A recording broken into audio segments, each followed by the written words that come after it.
He's unreliable. Late for his own party. It's time. And you're live. We're live. Hello, Oh. all. Hopefully, everybody's having a good week. Hopefully there's somebody out there. Yeah, is there anyone out there? Hello, hello, hello. There's no one. One from each of you. What's that? Got one for each of you. Oh, well, that's us. It's probably yourself, yeah. Well, that's terrible. Anyway, are you doing anything in your shop yet, Roger? Or are you still planting plants? Oh, we got the hot tub enclosure all done. So. Oh yeah, you were doing a hot tub thing. Yeah, we got that all done. In fact, I did a video on it. Posted the video of it, just because I've been making these things this week. I got an order cool. for quite a few of those for a shop here. Oh, right on. Yeah, 20-ounce tumbler. And that's easy money there. I don't have to deal with people or anything. They wanted 24 of them. I made 24 of them, took them over there and dropped them off. There must have been a delay in starting tonight.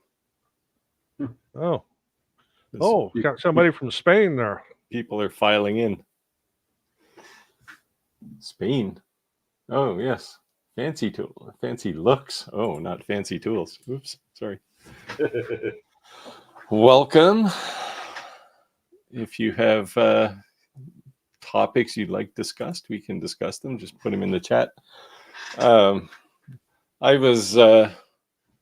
spent, some of this week. This week was kind of chaos for me because my wife went to a conference last week and came home with COVID. So. Oh, that sucks. Yes. So she's day 6 into it and I'm still testing negative. So I'm crossing my fingers that I have some kind of superhuman immunity because I've never had COVID. So. Oh, Belgium. Wow. It's getting, we're going to have to hold these a little earlier so the Europeans don't have to stay up late.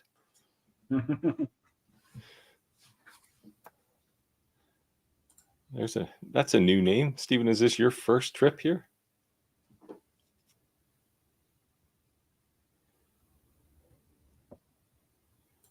Joe in Georgia. I was going to say, I assume that's Georgia, the state, not the country. Yeah, one of my markets, one of the vendors used to sell a lot of those tumblers that you had. Mm-hmm. They asked me to make like a shelving unit, which was basically just a couple rows of 2.5-inch holes in it. So it's basically a bunch of cup holders because they put it on these little shelves and somebody would bump the table and then the whole thing would just go tipping over. And so I made like bowling pins. Yeah, so I made like a tiered shelving rack with holes cut through the surface so they could set them in like a cup holder and just to hold them a little more so they weren't so tippy canoe. I built 2 of those for my granddaughter. She does craft shows and she does a lot of tumblers, and I do mean a lot of them. And I mean it's good that the wind won't blow it over. Yeah, you're outdoors and the wind blows, and one goes and it's like dominoes. They all go. Yep. I would say that's another reason why I don't make production runs of things. I don't have time for cleanup. I started doing the video for my conveyor work that I've been doing with the F1 Ultra. I've actually started to use it for not things like, endless streams of tumblers or business cards or stuff, but to make my own business cards and give away things that I have. And it's actually saved me a lot of time. I can whip off a dozen business cards in the time it took me to set up 4 in a jig in my previous setup. So it's definitely a time saver. And I'll have, hopefully, that I was hoping to have that video done today, but I got lazy and sat out on the deck and enjoyed the sun. So Dave from Wisconsin. Oh, it's wet up there too. That's where all of our water's coming from. He's practically Canadian.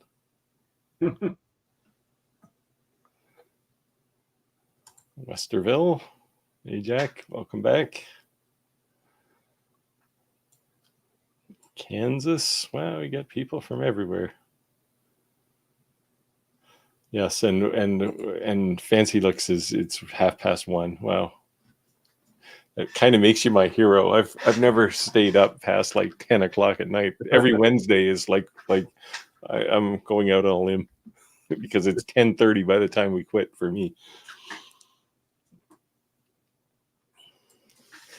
All right, any questions? Oh, the other thing I've been working on is I've been wondering about the deep engraving on the F1 Ultra for coins, for challenge coins, and it looks really nice on video, but when you actually feel it in real life, it's not the same. So just for fun, I did an engrave today on the Com Marker 20-watt laser, and it's radically different. So I gotta talk to the X Tool guys and see if there's something not right, because I can actually get seriously deep engraving on the Com Marker, even though it's only 20 watt. So I don't know. I'm not saying there's anything wrong with X Tool as a whole, but I'm certainly struggling with theirs because I took the exact same settings, given that they're both 20-watt fiber lasers, and one is awesome and one is less awesome, we'll say. Is that the sort of thing you could toss into a tumbler afterwards? Sorry? Is that the sort of thing that you can toss into a tumbler, like a rock tumbler, to polish it? Yeah. Or I don't know if you watch Justin Laser. He's a good guy. He did a thing recently with coins, and he bought himself a jeweler's tumbler. It's basically you throw a bunch of pins in a bucket of water and swirl it around. Yeah. And throw your coins in. It looks kind of neat. I might actually buy one of those. I've seen the ones that they use little plastic pellets and then a stick of cerium oxide. Yeah. And it polishes real well. Yeah, you can get a rock tumbler and use like walnut shells, like sandblasting walnut shells. That'll clean up the crud off of something like a coin. I've got lots of those. I got a couple buckets of them. We'll use them in the sandblaster when we're cleaning up something like copper or brass, take paint off. Yeah, or just take a handful of sand, like silica sand, and throw it in there. Oh, light burn question. Over scanning, why use it? Well, that's an interesting one. The easiest way to explain it is turn it off and try and engrave a photo, and you'll see the edges get all ragged. And what it does is ensures that the laser is powered all the way to the edge of something like an image, and that means that it takes time to slow down. So overscanning allows it to go to basically kind of float out beyond the edge of the image and slow down before it has to change direction. It's kind of important. It's a big deal. Even on a graphic that's not an image, where you have a lot of fine lines and they're going out to the edge, if you don't have overscanning on, you'll have broken edges. Yeah, and you don't need a lot. If you're, for typical images on a diode laser, set it to about 2.5%, and I think that's the default anyway when you turn it on, and that's usually enough. But if you're going a little faster, you might want to crank it up a bit to maybe 3% or 3.5%. Keep in mind that the more overscan you have, the slower your overall job is going to be, because that's just more time for it to scan on a horizontal line. That one has bitten me more than once, actually. A couple of times I've looked at lasers and went, why is the edges of my image all screwed up? And it was just an overscan problem.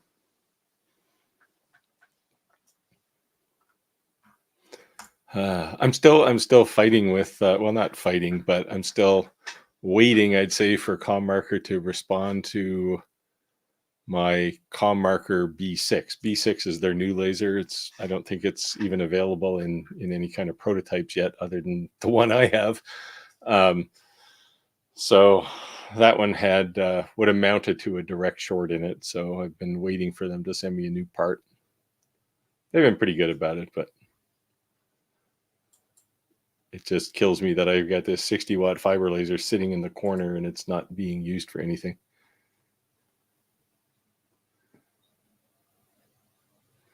Simple thing. You'll ramp up quick. Yeah. There's lots of videos. Roger's got lots. I have lots. You can come up to speed pretty quick. And you can ask questions if you don't. Leave a comment in a video and I'll respond for sure. Easton, Pennsylvania. Is that where they make baseball bats? It is, isn't it? Isn't that where Easton, the baseball equipment company is? I mean, I don't know, but Oh, come on! I thought everybody knew this. I'm not a baseball person. I really suck at baseball. I'm not anymore. I used to play, but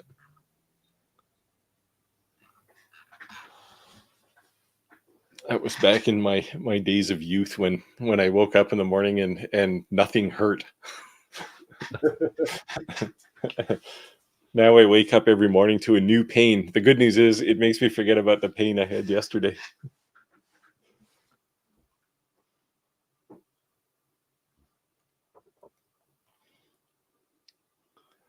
Oh, it's quiet on the chat tonight. Yeah. I could take everybody right off topic here. Something I've been working on this week is making a new flag for our pontoon boat.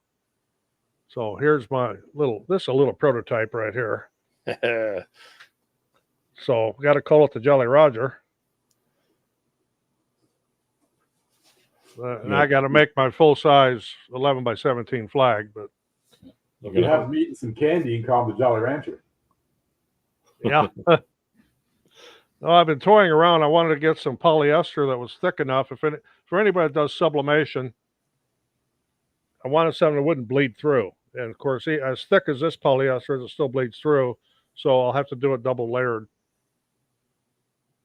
Then sew it together. But for kind of an example, the garden flag, get that up there. So there's the front, but this is a real thin polyester. So you can literally just see right through it. That's two-sided. And this is just single, cheap. Buy a huge pack of them on Amazon and see how many of them are sewn crooked. But I'm guessing it's more than 0%, right? Yeah. Yeah, for the good ones, I sew them myself. The only thing I know how to sew is a button.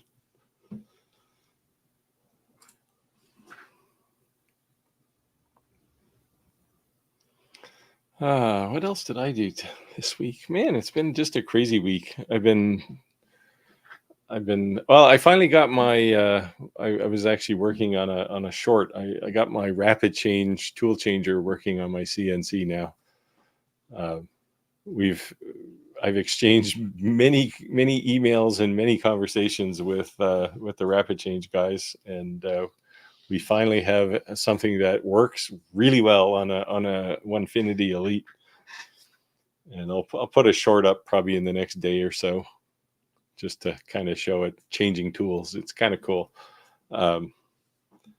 It doesn't use compressed air to hold the tools in or anything. It just cranks them in there, and it's a little terrifying the first time you hear it, because you got a spindle turning at 2000 RPM and then it shoves it into the collet and tightens it up, and it grinds a little bit, and it's like, yeah, it's all cool, it all works. Friction fit. Yeah, but he built me a new post processor so that it gives me time to put my dust boot on and off in between tool changes. So it's all cool now.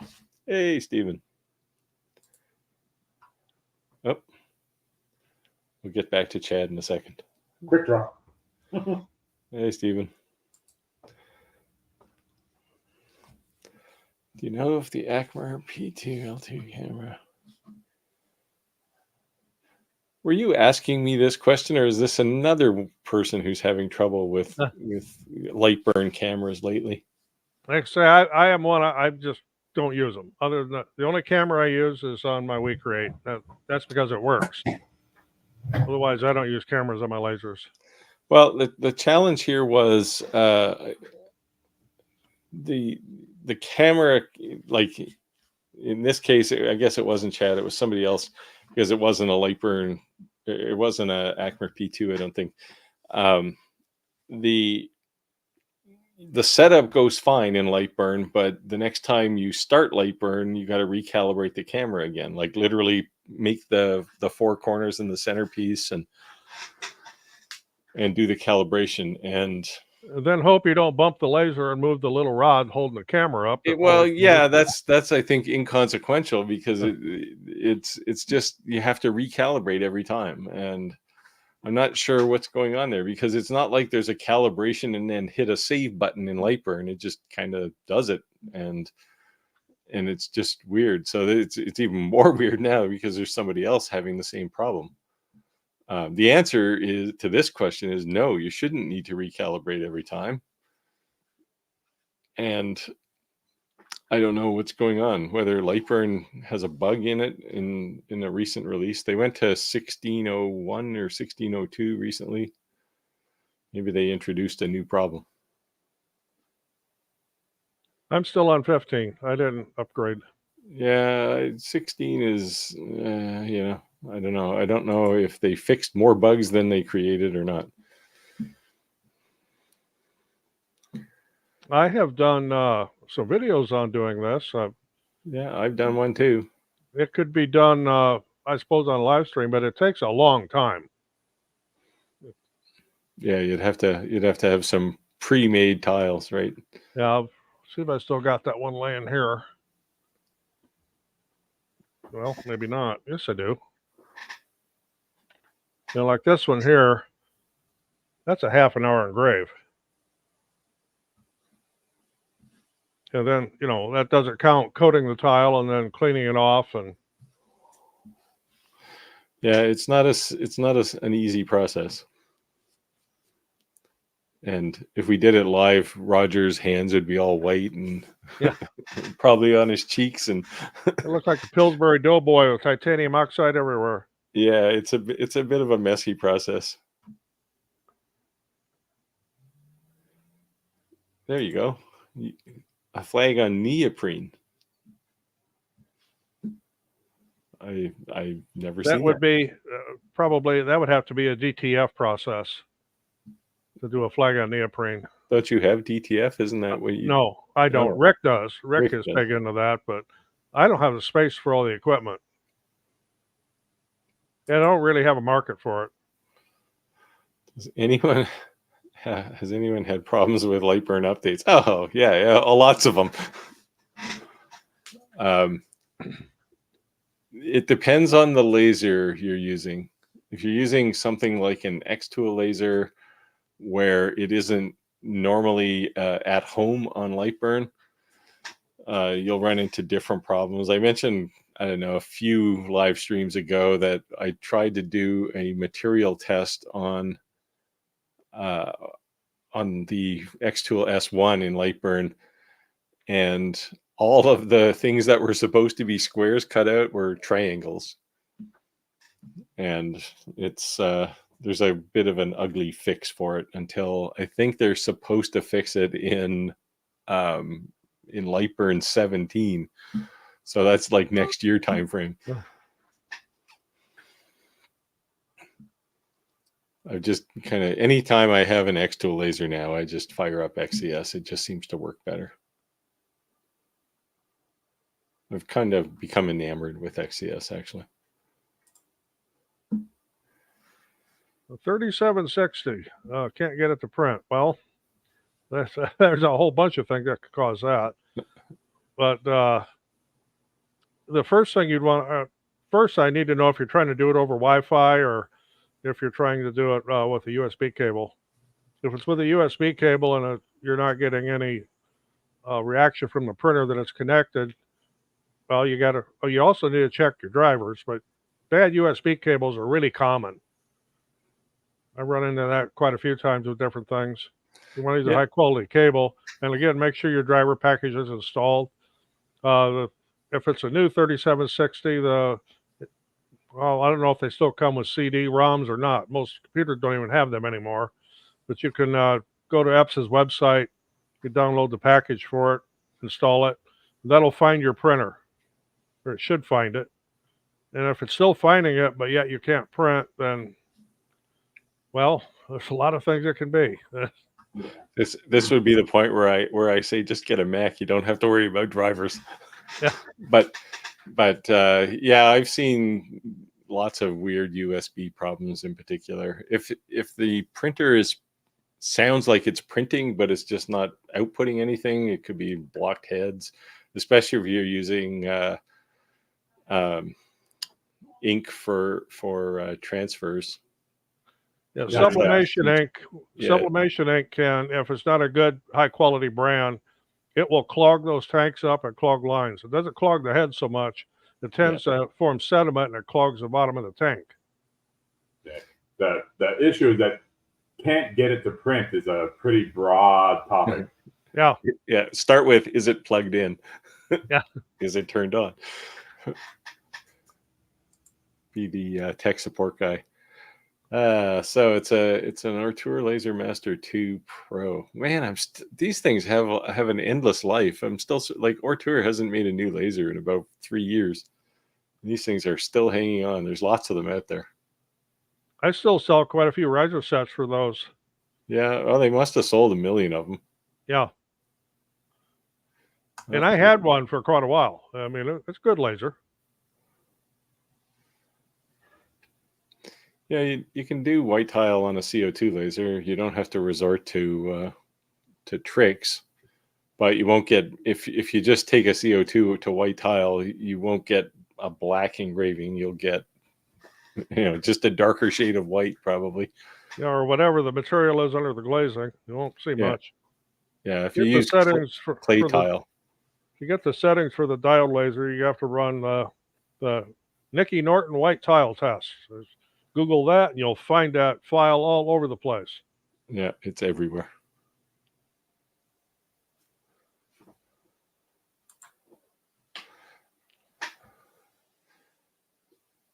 Yeah, you can back things up before you upgrade as well, and that's probably what Rich will tell you.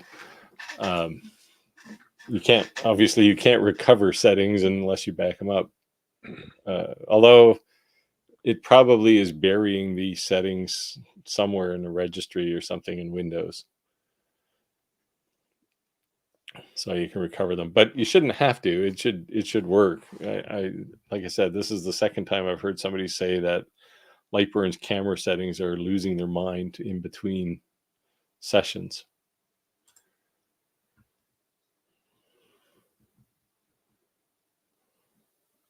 Okay, if it won't print black, is it just not printing at all, or is it just giving a blank sheet?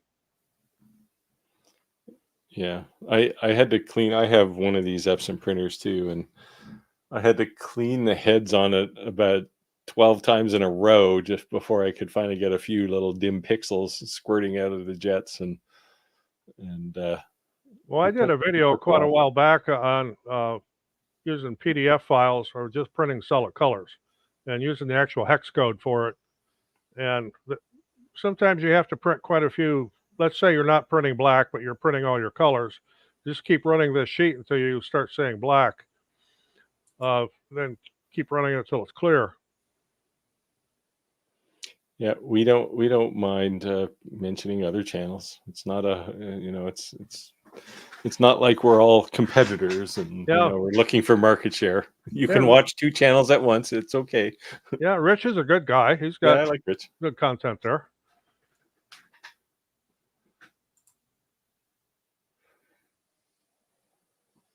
On your phone. I've never tried to use my phone for any device control of any sort, really. It just seems like the wrong format.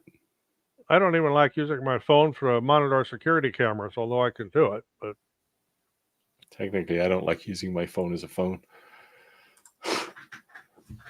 again, getting back to your not printing black. You could have a clogged line.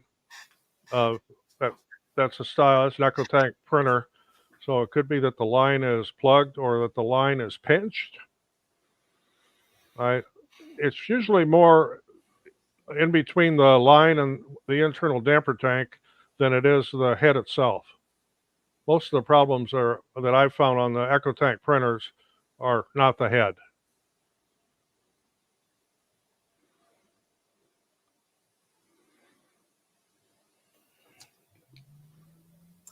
Blank sheet. Okay, Yeah. I have to keep going back in the conversation to find out how this context fits. Now the other, well, of course, you would have to open your printer to look, but inside that top of your printer, and don't break it if you open it. A lot of people break them. There are 4 damper tanks, and each one for each color. You want to make sure that your damper tank has ink in it, because if there isn't, then that line between the black tank and the damper tank is clogged. And good luck at that point. Yeah, and then get out the latex gloves and lots of paper towels and get you a little bitty syringe and lots of alcohol to get it cleaned up.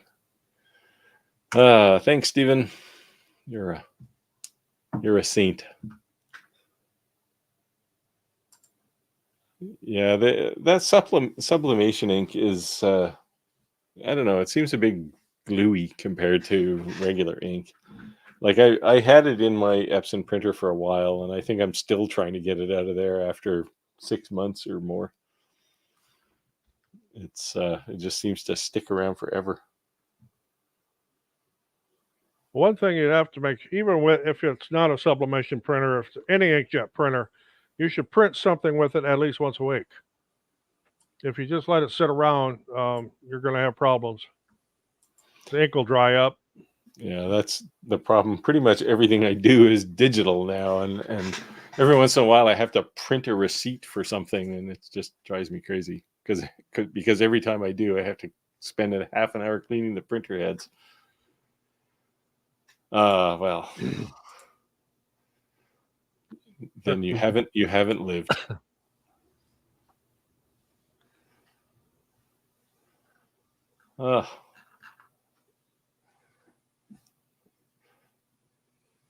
So what else is going on, guys? What'd you do this week, Conrad? Anything exciting?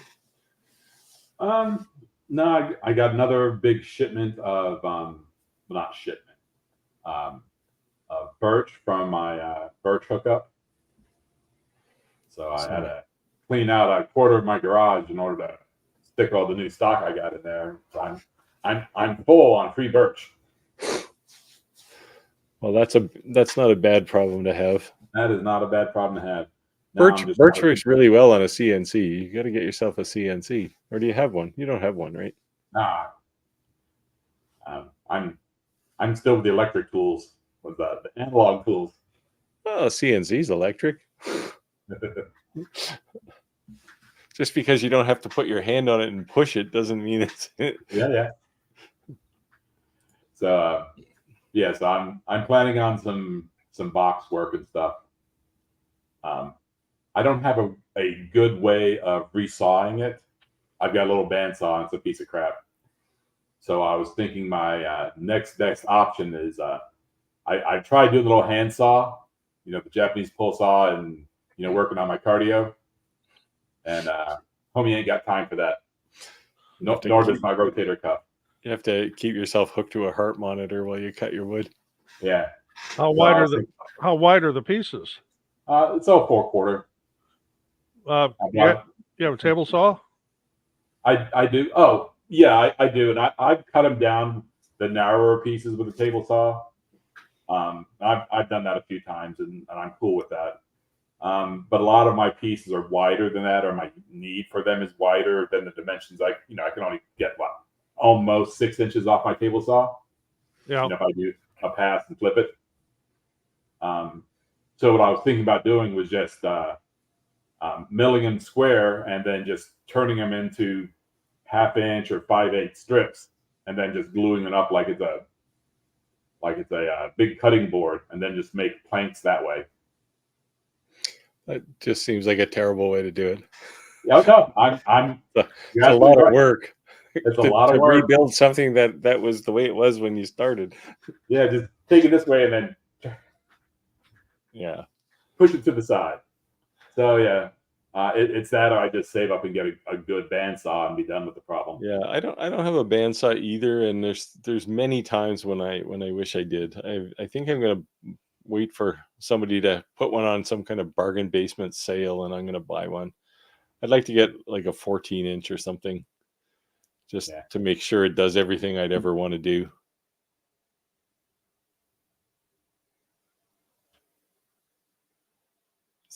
Not that I'm aware of.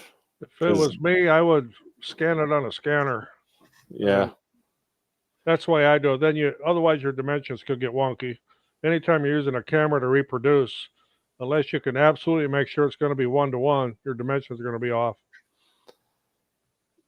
Yeah, well, I don't think there's a way to do this anyway, because that camera is really tied to light burn. You wouldn't be able to do this way. But yeah, you're better to scan it, or even if you take a picture of it with your phone and then load it into something. And if you have some, like anything you take a picture of, stick a ruler beside it when you take the photo, and then scale your image so that the ruler is the right dimensions, and then you'll have everything sorted out, as long as your camera isn't screwed up in some way. But most cell phone cameras are pretty good. So, but yeah, first of all, the cameras that are inside lasers are generally pretty terrible. They're good enough to kind of see a workspace. They tend to be fish eyes, and that means they're distorted all over the place. So, which is one of the reasons you have such an intricate calibration process in Lightburn. I'd say just say no. Just don't do it. There's a better way to that.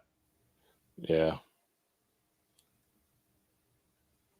Yeah, scanner, some kind of scanner is the best. As long as you're not trying to take a picture of, well, if it's the size of like the workspace, like if it's close to 400 by 400 millimeters, you're not going to find a scanner that'll scan it anyway, probably. But the biggest I can go is 11 by 17. Yeah, and that's on my. We have a big printer that has a big scanner on it. Yeah, I think my scanner will only do standard 11, 8.5 by 11. I don't even think it'll do A4.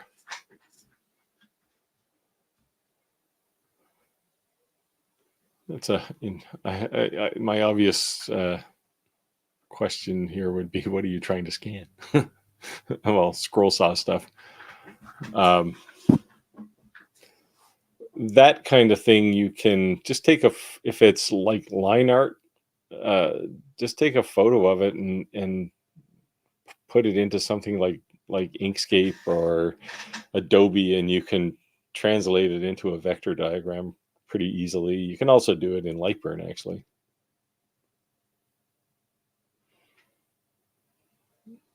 You can just turn a bitmap image into a vector image. Yeah, and for those that are just got confused about how to do that, you bring your image into Lightburn, right-click on it, and there'll be a little choice of trace image. So you trace your image, and then you can delete the original, and you'll have a SVG, a vector.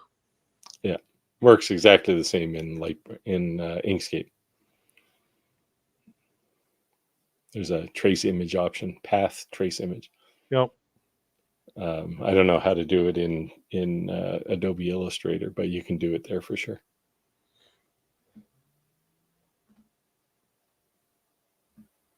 Okay, any more questions out there? We're here to chat about it. We can chat about Rick again and why he's delinquent. Yeah. Yeah, his email said he was actually. He didn't say that he wasn't going to be here. Rick or Daniel? Rick. Daniels was considering showing up yesterday on one of his live streams. Yeah, as long as he doesn't get tied up in a project. Yeah, he did say Summertime. he's starting a new house build, or Oh, yeah. house move. Well, with the weather that's headed up around Chicago right now, they're getting today what we had last night. He may have his hands full being a lineman. Storms. Oh yeah, that was just wicked last night.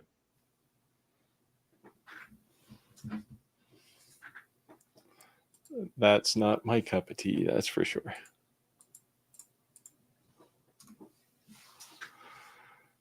It's been real quiet in the laser business too lately. Other than the F1 Ultra, there hasn't been a whole lot going on. I'm still waiting for the Acmer P3.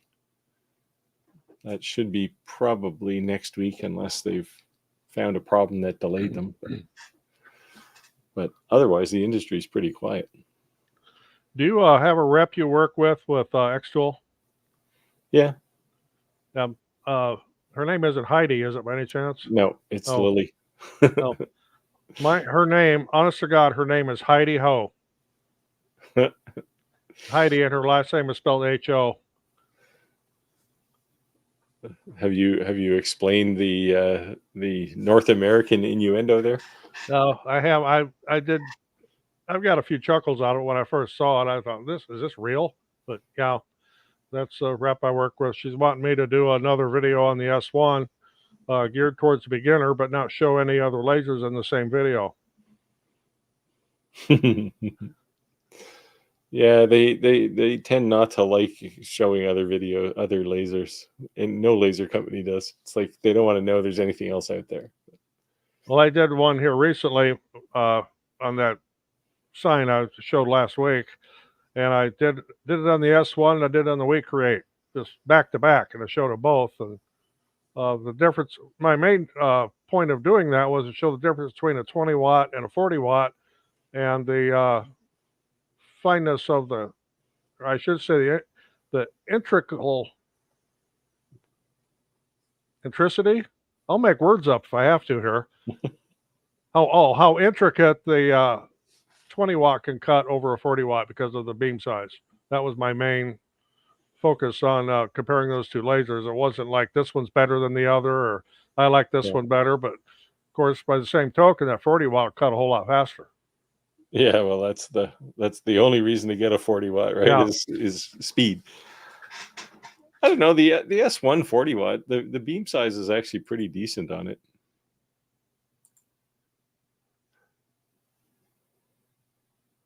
I was actually shocked that the X-Tool P2 with like a CO2 laser, and the spot size on that thing is like 0.15 millimeters, which is ridiculously small for a CO2 laser. I don't know how they're doing it. Oh, here, a good place to buy small pieces of wood. You got any cabinet shops around?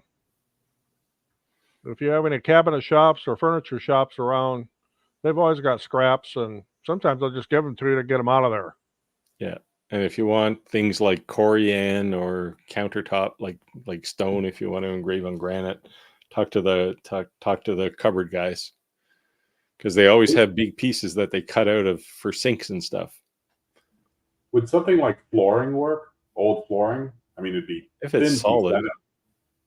Yeah, I just don't know what direction he's going at with pieces to cut, something to cut things out of, or or just engrave into like a block of wood, something with mass.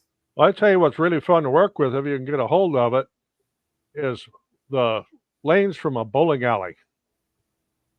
That's hard maple. It's all laminated, and you can make some really cool stuff out of that if you can get a hold of some of it. It's got to be bowling alleys going out of business left, right, and center, right?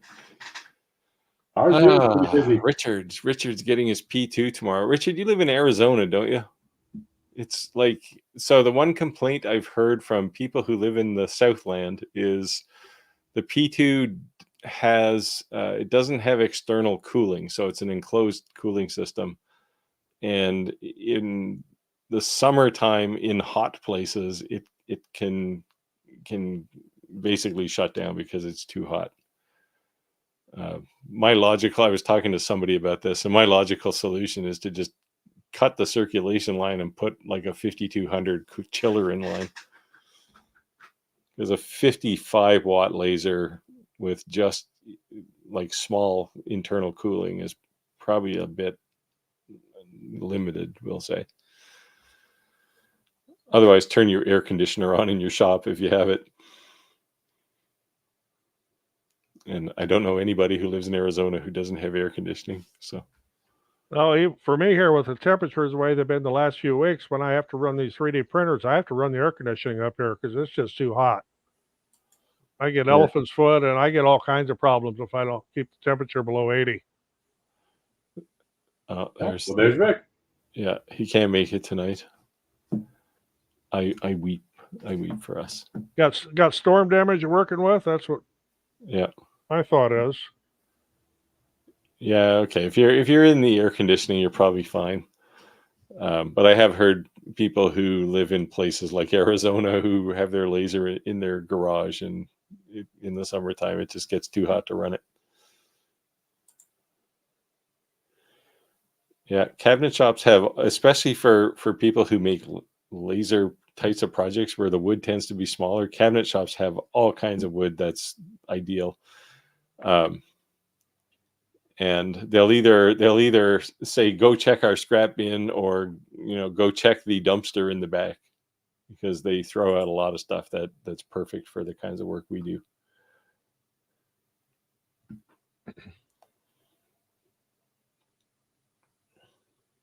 I don't know what suggestion HVAC was trying to respond to.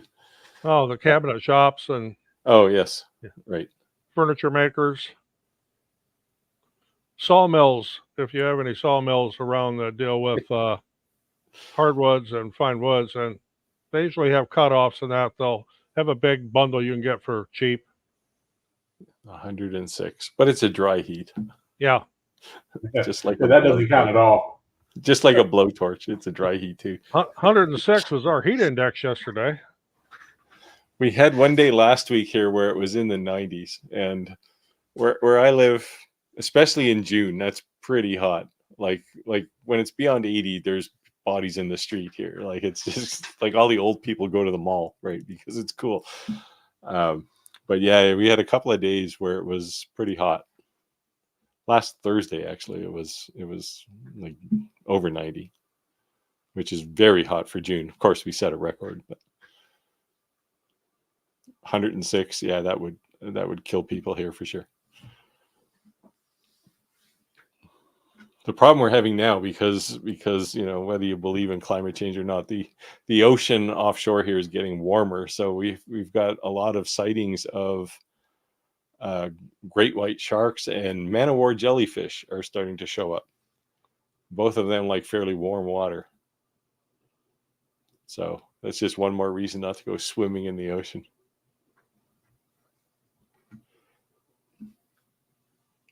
I guess Richard doesn't have that problem living in Arizona, though. Water? What's water? Yeah, Florida, isn't the water there, like the ocean water is like 90 degrees now? Yeah. That's insane. It's a warm sauna out there now. Yeah, there we go. Akron, Ohio. That's in the storm region. That's what we had yesterday.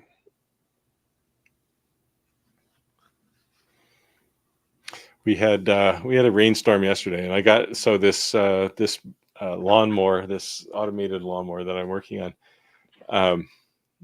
It apparently has a rain sensor in it, and it was out cutting my grass when it started to rain, and I got a message on my phone that said it was coming in because it was raining. So it actually works, which is kind of cool. I had a real world test as opposed to spraying some water on it from the hose. And it was kind of cool. It came in and parked in its little garage and sat there for a while, and then it went back out and finished the lawn. It's just there's too much technology in this thing. It's terrifying. I'm waiting for the robots to take over.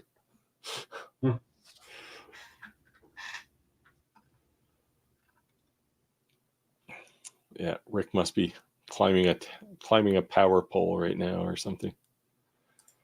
There you go, another guy from Florida, Conrad. Yeah. Well, The junk journal shop. I think she, He was isn't here. she, I think it's she over in like the land. Oh yes, yeah. The land Daytona area. I like the WeCreate. I like both the 20 and the 40 watt WeCreate. I still have the WeCreate conveyor sitting on the floor in my shop. I have to get to, but summer's here, so everything slows down. But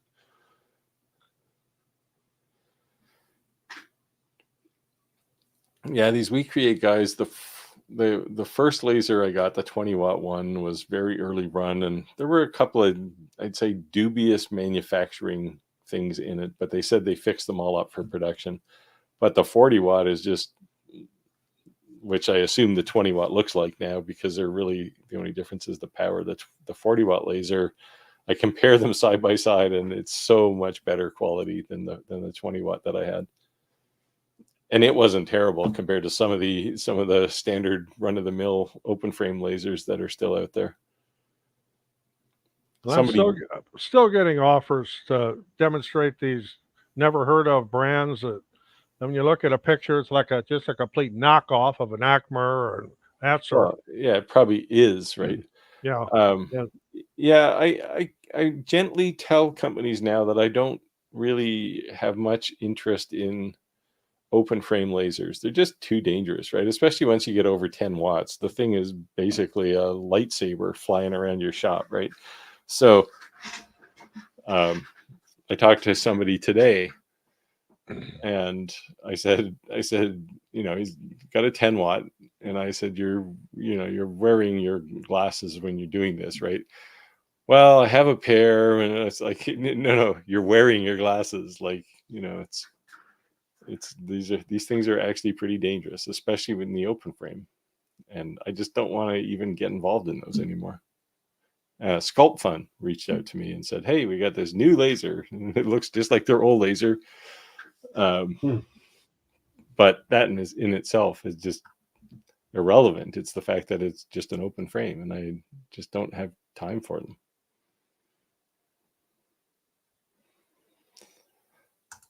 And my advice to anyone who's listening on the stream and is looking for a laser is don't buy an open frame laser.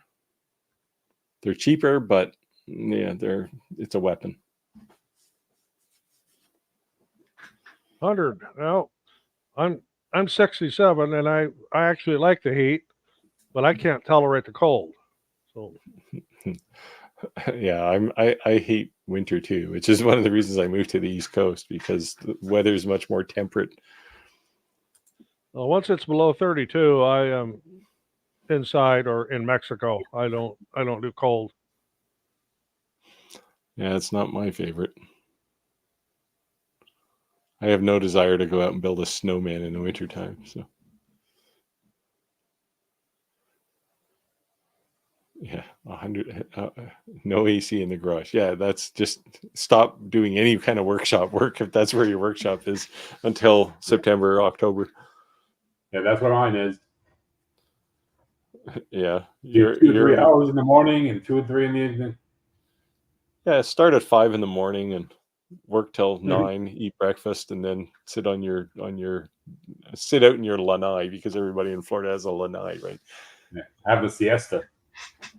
And yeah, have a nap and drink a beer. Oh yes, I apologize. But yep. Deland. Is that how you say it? Deland? Yeah. Not Deland? No, it's a D.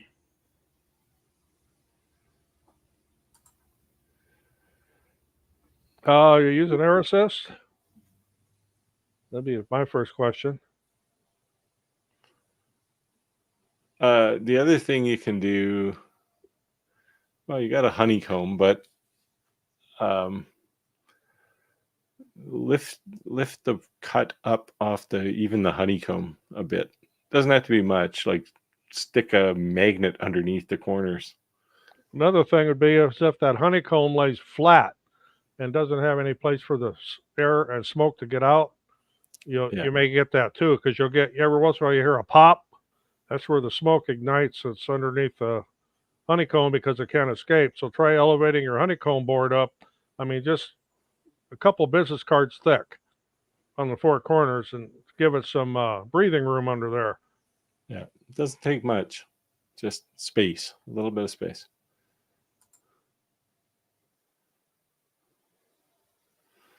Yeah, getting thin hardwood like this, the easiest place to get it is make your own. Veneer you can use contact cement, or you can just use white glue and clamp things down. I tend to use white glue, but I know people will use contact cement as well, or 3M spray-on adhesive. Or if you use hide glue, then if you screw up, you can just heat it up and the glue will come off. Yeah, although it's veneer, so it's probably not coming off in one piece regardless. It might, if you're lucky. 90. Yeah. Sun comes up, it's 90. So when it's 90 where I live, Stephen, we call it August. Not morning. Hawaii, awesome. Oh, yeah. Early afternoon there. Yeah, we don't have to get earlier for him. How's it going in Hawaii, Clayton?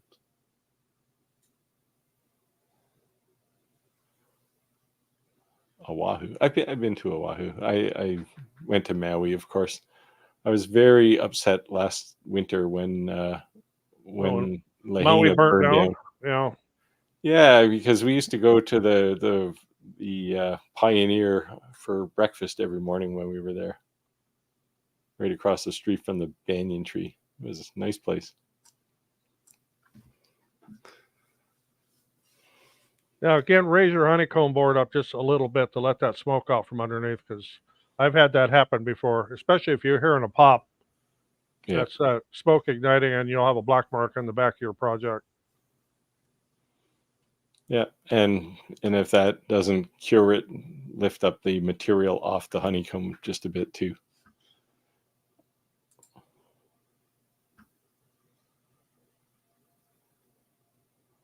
What is a foot pick? That's just what I was going to say. What's a foot pick? I could think of some really gross things a foot pick could be, but if you're making 1,500 of them, it sounds like you've cornered the market. Yeah. Yeah, nobody likes the sand, at least I don't. And we do several hundred candy boards a year, and every one of them has to be sanded. And of course, then I have to be painted, and I hate painting more than I hate sanding. So I don't mind building them. If they're solid wood, you can use a drum sander.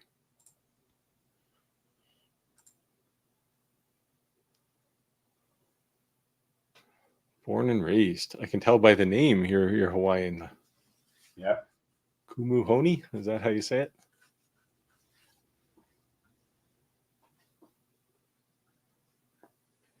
Yeah, the nicest thing about Hawaii is it's out in the middle of nowhere, away from all the crazies on the planet. It's just when you feel a little stressed, you can go surfing.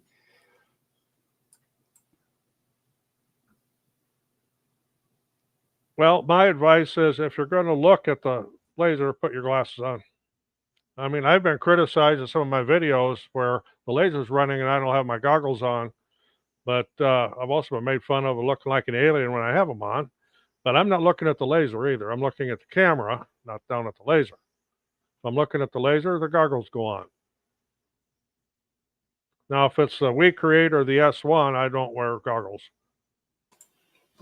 Yeah, anything usually enclosed, although if you're getting straight light escaping, it must be one of those Velcro together enclosures or something. But yeah, the We Create and S1 are sealed pretty tight. So is the Creality Falcon 2 Pro. But if you got stray light floating around, use some duct tape. Handyman secret weapon. Yeah. Tape up anywhere where it's leaking out.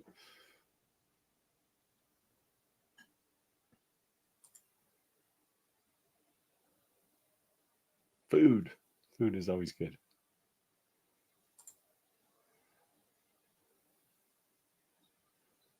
Oh, we're not talking about food? Oh.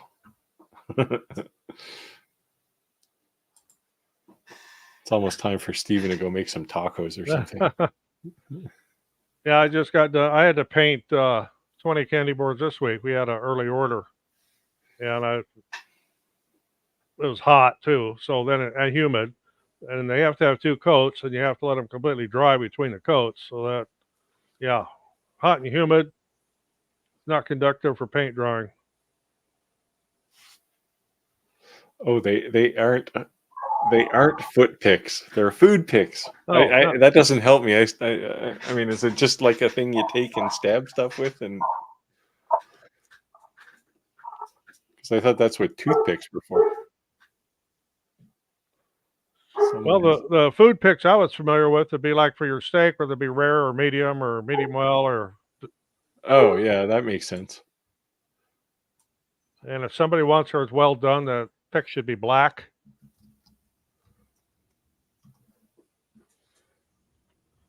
Sorry, anytime I come up with some new term I haven't heard of, I have to go look it up. So these things just look like, well, these aren't the. Huh. I see food picks for kids on Amazon. Yeah, these ones are just like toothpicks with little flags, but these presumably have labels on them. Otherwise, you wouldn't need a laser for them.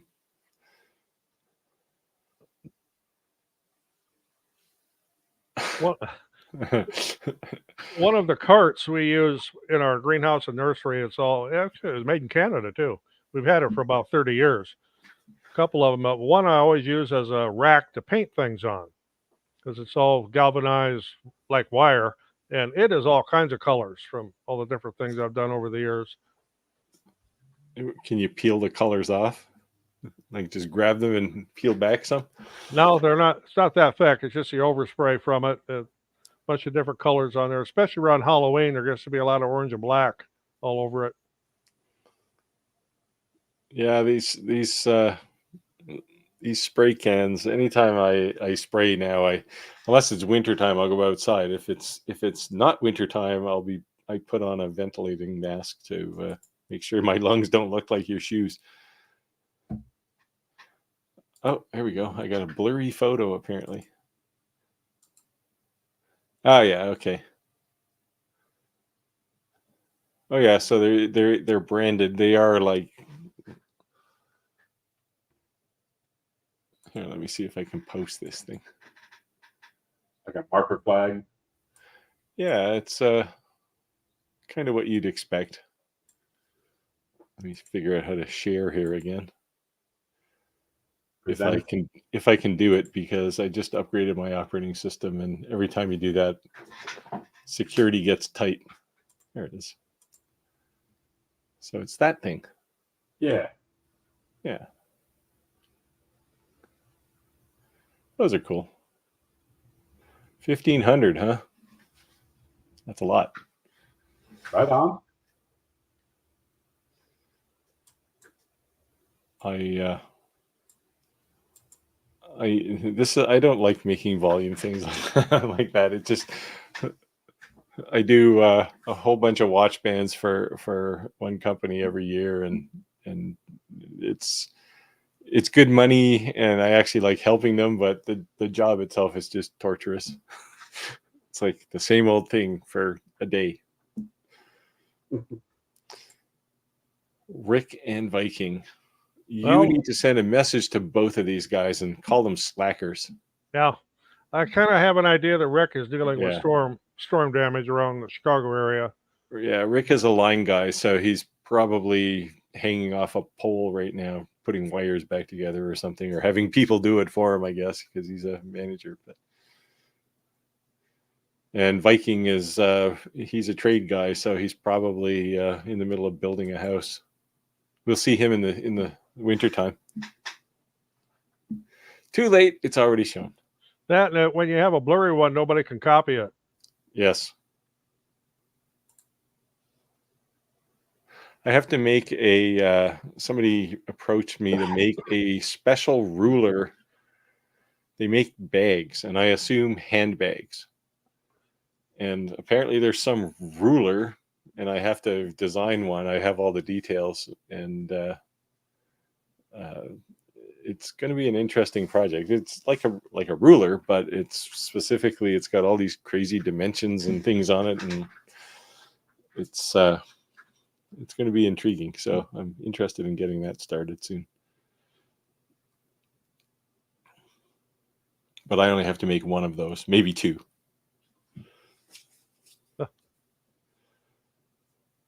4 inch tall, 1 inch wide.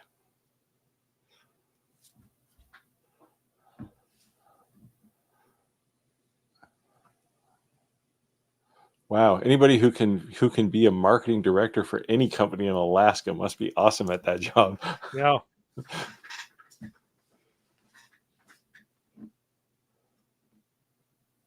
Well, Yeah, I mean, well, family contacts are the way to go, man. It's a good way to get your business started. well, there might be cruises or fishing tours or Yeah, get into the tourist market too if you pub can. crawl. I'm sure Alaska drinking is a high priority.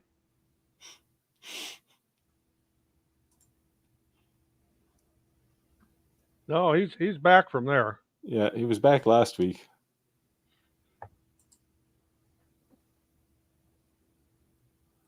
There you go. Yeah. Call them smoke infusers or something.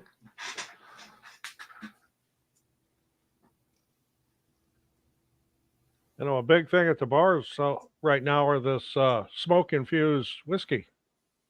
They do it right at the bar. It's kind of neat, kind of Oh expensive. yeah, cocktail smokers. Yeah, that's one of my bigger craft items. Cocktail smokers. Yeah. So you're a pro at this? Well, I mean, it's whiskey. Just drink the whiskey. That too.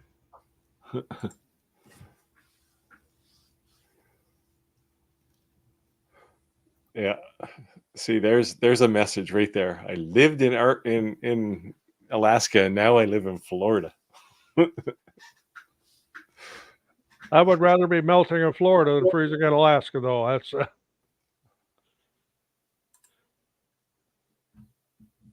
Let's see if I can't find.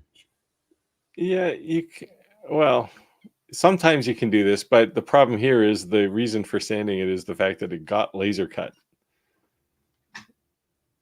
So we got to reduce the smoke. You can try reducing the power a bit too. Like run a material test and just take the power you need to get cut through, because if you go overboard on the power, you'll just get burning in the cut as it goes, and it just makes more smoke. So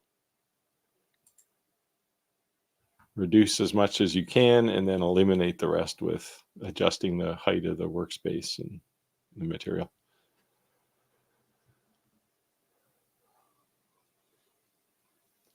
Yeah, a pool is definitely a requirement. You must have a pool, right, Conrad? No. What? No. You live in Florida.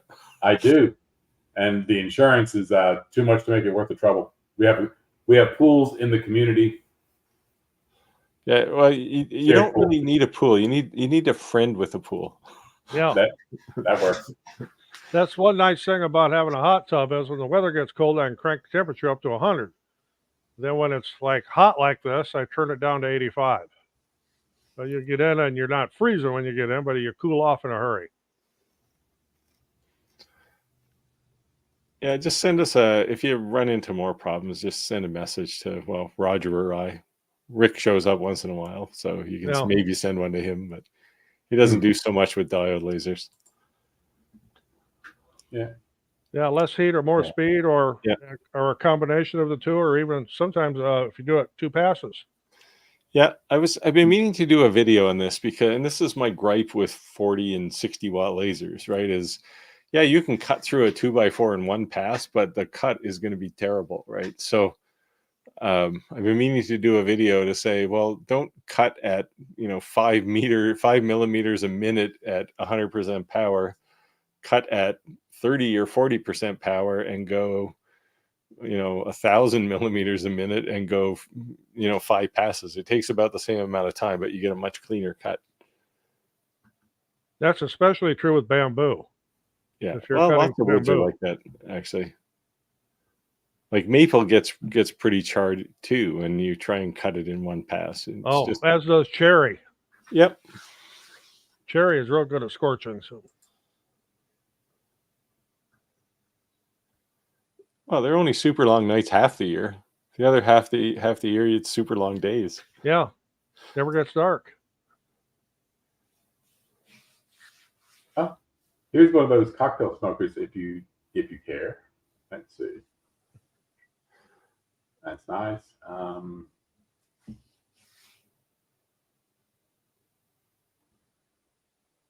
Yeah, there we go. Oh, there.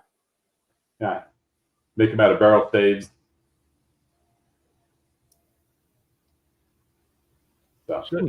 So what's your preferred wood?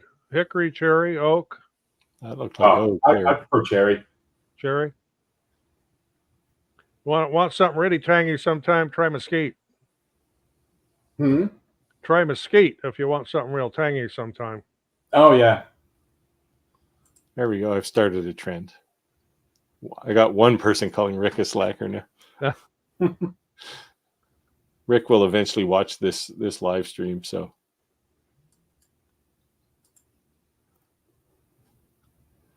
yeah, sun's up at 2 a.m. This is the only time of year I really like, because where I live, the sun comes up about, I don't know, 5 o'clock in the morning at this time of year. You can get out there before all the crazies wake up and cause trouble. So it's nice and peaceful. I can sit on my deck and drink my coffee.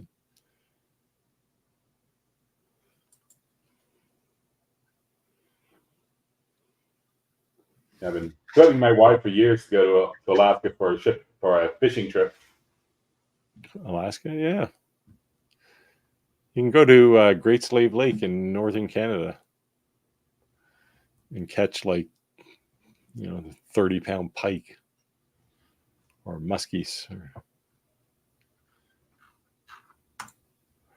You might have to share it with a grizzly, of course, but.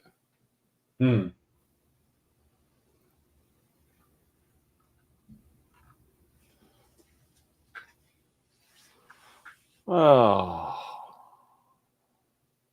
that's it. We've answered all the questions. We can retire now. There are no questions left. I have to keep looking back at my log to see what I actually did this week. Well, since last week. It's just been brutal. It's just like this week has been crazy.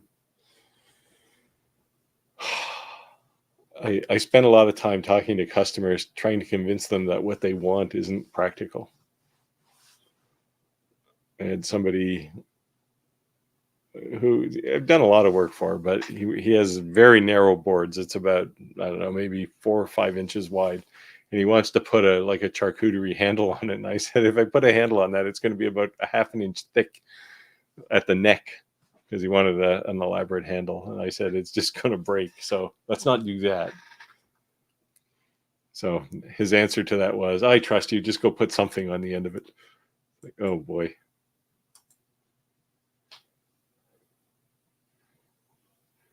Well, we have bugs here. It is Canada. We don't have any poisonous snakes here, though. Not where I live, anyway. I've always liked snakes. I mean, most of them don't bother you. Our big pest here is ticks. We have lots of ticks. We even have the Lone Star tick is starting to make its appearance here. That one is the one I fear most because it makes me allergic to red meat. No more steak. That would kill me. Now the ticks here, the deer ticks, carry Lyme disease. Yeah, we got those too. Lots of them. That's a problem around here. One of our dogs got bit by one literally at the end of my driveway. And it wasn't a Lyme. This tick didn't have Lyme. It was a deer tick though. So my wife was a bit strung out for a while until the test came back. So Well, you still have to be able to get to the edges, so you pretty much got to have my. I have a Triton sander that would do that real well, but oscillating sander, put a small drum on it, some fine paper. yeah, I wonder if you could just, once you cut them, put them back in the material and run some transfer tape over the back, sand the front, then run transfer tape over the front and sand the back. I don't know, it might work. It's a lot of taping, but I guess you could just use blue tape. Really, all you're trying to do is hold it in there until you can sand it a bit. Then you could sand them all at once. Yeah, riser pegs. That's the way to go. That's the first thing. Reduce the power, increase the speed, add some height to the workspace, add some height to the material. Eventually you'll get some. It depends on the laser too. I've seen some lasers that will make lots of smoke. The We Create's usually not too bad. The 40-watt We Create is actually remarkable. It doesn't leave any smoke stuck to the material when you cut. I think it's just because they've got a pretty significant fan in there. Both the exhaust fan and the air assist fan are pretty. The bed isn't really a honeycomb. Yeah, it's rails. Yeah. And I actually had a little problem with that once. Had a piece fall out, but it didn't fall all the way through. It just kind of stuck up. Then when the laser head came back, it hit it, and it moved everything. Yeah. The trials and tribulations. Yeah. Yeah, I've had things like that happen. That was how I ended up getting the arm burn a while back. I was reaching into fix one of these problems. I wouldn't have normally done it, except this wasn't my material. It was a bunch of watch bands supplied by the customer. And I didn't really want to buy replacements as it ruined 10 or 15 of them.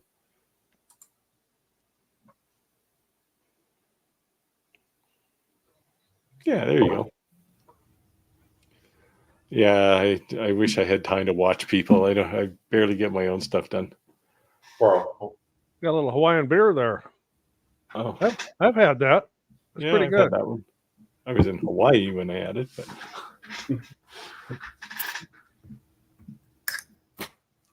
I had forgot I was working on this other little project here.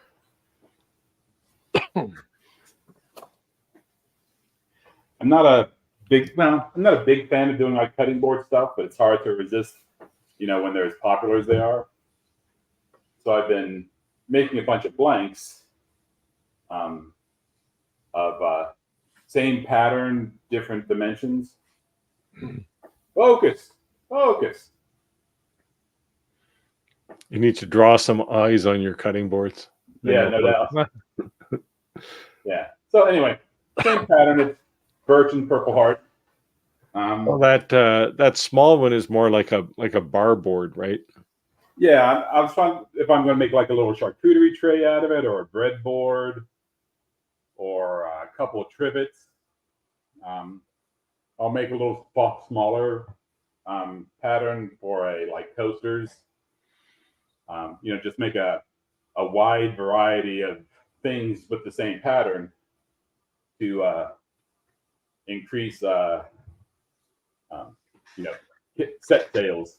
Yeah, you need to if you're doing woodworking, you need a series of projects that get progressively smaller, right? So you start making a table, and then you have all the scraps left over to make the chairs, and the scraps from those get turned into cutting boards, and so on down the line. And by the time you get to the end, you make somebody a keychain or something out of a piece of Purple Heart. Yeah. That way you don't have to throw anything out. A lot of the scraps that I have, I throw in a box, hardwood scraps. My brother makes turns pens, wooden pens. And a lot of the things that I look at and go, I'm never going to use this, I throw in the box, and sometimes he'll turn a pen out of them. That's the ultimate end of the road, because there's nothing left after that. Sawdust. Yeah, this is what I was thinking of, like a shot glass board. Yeah, I've made some of those out of like barrel staves. Take 2 or 3 staves, stick them together, and then part them into like 3 segments. Conveniently enough, a shot glass has the same hole size as a what are those little candles, the little tea lights. The little tea lights. So I was like, oh, I've got a market set up outside of church. Well, now it's a candle holder, and then outside the pub, it's a shot glass tray. Well, there you go. Yeah, dual use. Cater to all. Yeah, there you go. That's the strategy, from table to rice.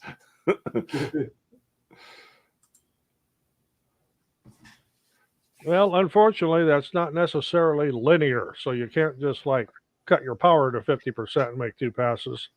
You're going to have to do a couple tests. Yeah, it's always about material tests. That's of all the things you can learn in Lightburn, the most capable tool in Lightburn is material testing. It tells you everything about your laser and the material you're trying to work with. And I would say, if you do nothing else, become an expert in cutting material tests.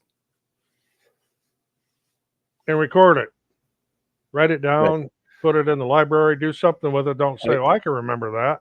So all of the material tests I do for all the lasers in the shop, I have a big stack of, they're all cut from the same size material. I cut them all, they're all out of plywood, and I cut them all the same size. And I just have a stack of them, so that every time I come with a new 20-watt laser or something, I can go, oh, what was the last 20-watt laser I looked at? And I'll go and compare it. Yep, I have the same thing. Yeah. 1/8-inch plywood. Then with we do a lot of tiles. So I've got a test pattern for every single laser. And then I just write on the back of the tile what laser it is. Yep. So I can go back to it later. Yeah, it's always the best, especially when you need to know what settings you want to do. That is a question people ask a lot: is what settings do I use for this material? Well, run a material test, and then you don't ever have to ask again. Right? You can put it in a binder or something, and test and more tests. Yeah, because materials are not all the same. For example, I was talking about these white tiles. If you go to a lumberyard we have here called Menards and buy white tiles, and then go to like Lowe's or Home Depot and buy white tiles and do the same process, are going to be different every time. Yep.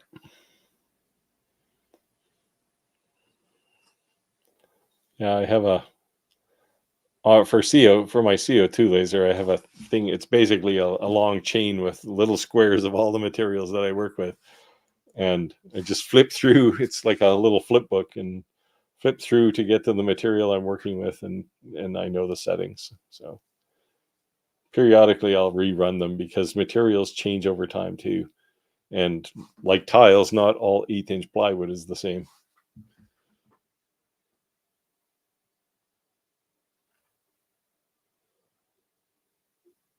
So when you're making your shop, if you're building out a new shop, leave a cabinet for just material tests, because you're going to have a lot of them.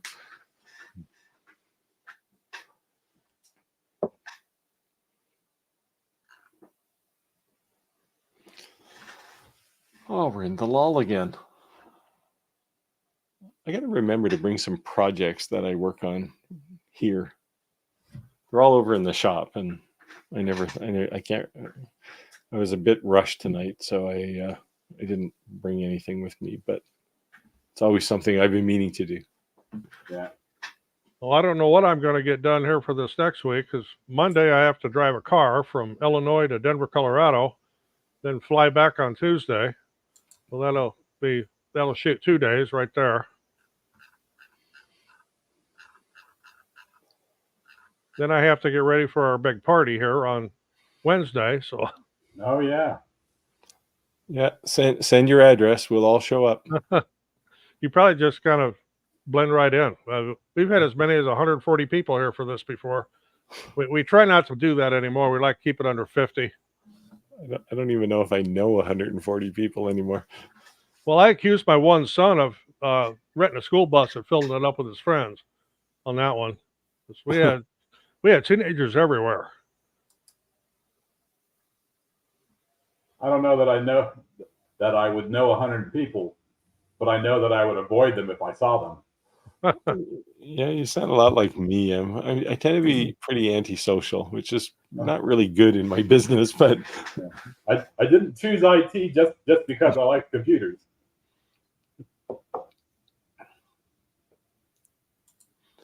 Speaking of, I've got my I've been promoted to a manager position a couple years ago, and I tend to, once a year I'll get my staff a little gift of some sort. One year I got them a flashlight, another year I got them one of those big stainless coffee cup things, because it's not like we don't slam coffee by the gallon. So this year I was thinking about making something for them, a phone stand or something. yeah. So it's on my list of things to get around to. So what's the problem? Not doing it. Hey, Hey, that'd be a great idea if someone else would do it for me. You're a manager now. You got to do these things. Yeah.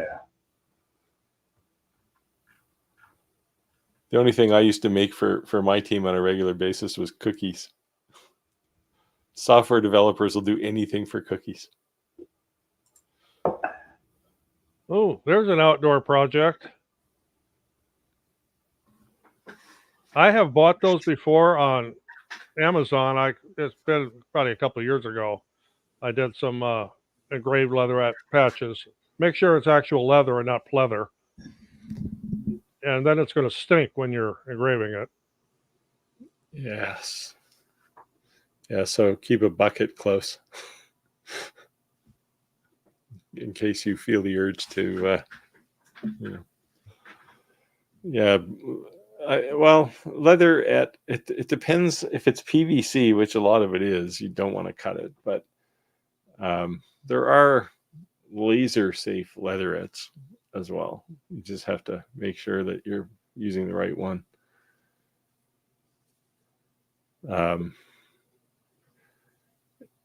Yeah, lots of people. Well, I won't say lots of people. People make these badges for hats with lasers. But a lot of the ones I've seen are leather. And then they actually iron them on. They come sort of with the iron-on glue on the back of them. Yeah, if you happen to have a hat press, I've done them before. It works really well when you have a hat press. It's a lot quicker than trying to use an iron and finding something flat to get up underneath that hat. Yeah. They work. It's not something that's really, really permanent, though. That glue tends to not last forever in the sun.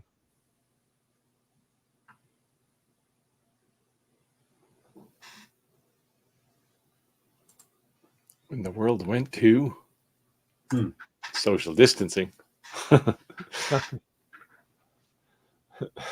Yeah, I'm the same way. It's like, we're social distancing. What's the big deal? I was already doing that.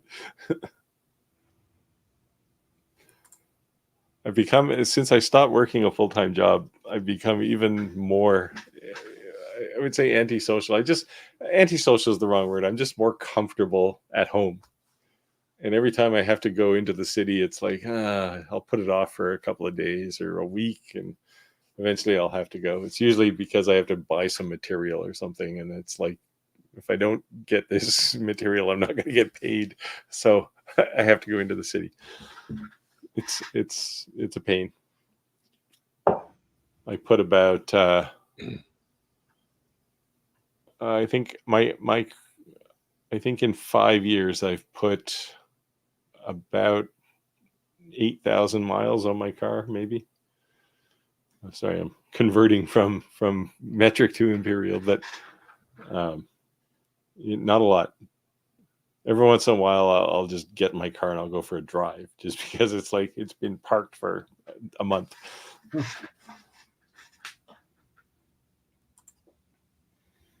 Yep, and I do the same thing. Even let's say you buy 5 sheets off the same stack. That doesn't necessarily mean they're all going to be identical. Yeah. I've been trying to get some 1/8-inch plywood, hardware store plywood.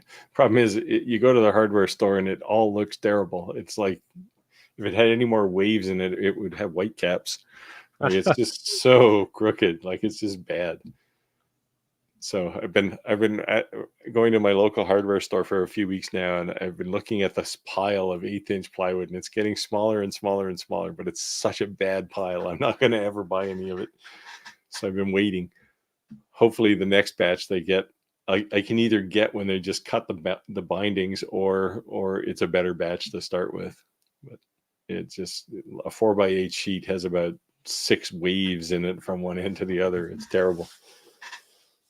Well, even when I go and pick it up and I try to get the flattest sheets I can, I cut it up into 16-inch squares almost right away. That's the size I work with. Then I stack them all up. You put a concrete block on top of them. Yeah, once you cut them up small like that, they're probably relatively pretty flat anyway. But I can't. Most of the things I need 1/8-inch plywood for tends to be bigger sheets, like 2x4, 2x3 is probably not an unusual size for me. So, like 24 by 36 inches, because that's what fits on my CO2 laser. And I've actually found on 1/4-inch plywood, if it's going to be painted, which most of my stuff is on 1/4-inch, I buy floor underlayment, because it tends to be very, very flat and have a solid core. Yeah. There's no hollows in it. Yeah, it's typically mahogany or something on the outside too, right? Yeah, Luan on one side, and then the other side's got a whole bunch of little blue X's that show you where to put the nails.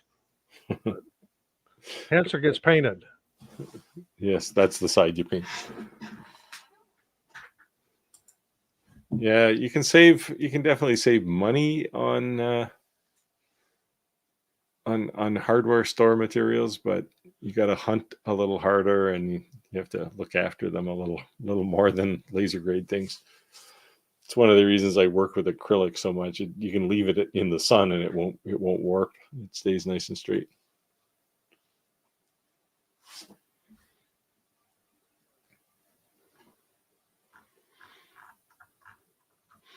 I spent quite a bit of time this week engraving a photo.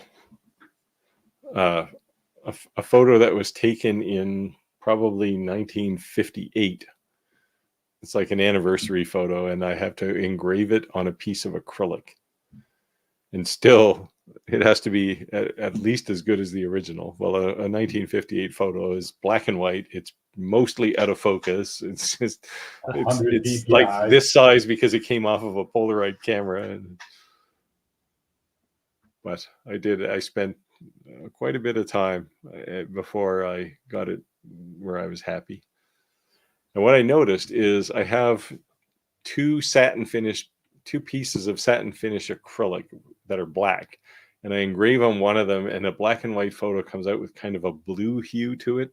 Things that are white tend to be kind of a light blue, but the other one is fine. And I spent a long time going, how do I make this whiter? Like, it's just not right. So just almost by accident, I tried the other piece of satin acrylic, and it was like, this is a miracle. Like, this is so much better. So but I did get it working, which is, 6 or 7 hours of my time I won't get back. But as they say, we learn from our mistakes, which by definition means I should be the smartest person ever. Sadly, no.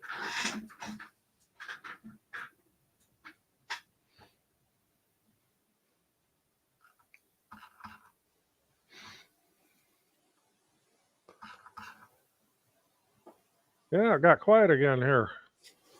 Yeah. All the Europeans are gone to bed, or they're getting up for their morning shift. Fortunately, we got a guy from Hawaii. It's still lunch. It's still breakfast for him or something, right? Lunchtime maybe. Yeah, I think 24-hour.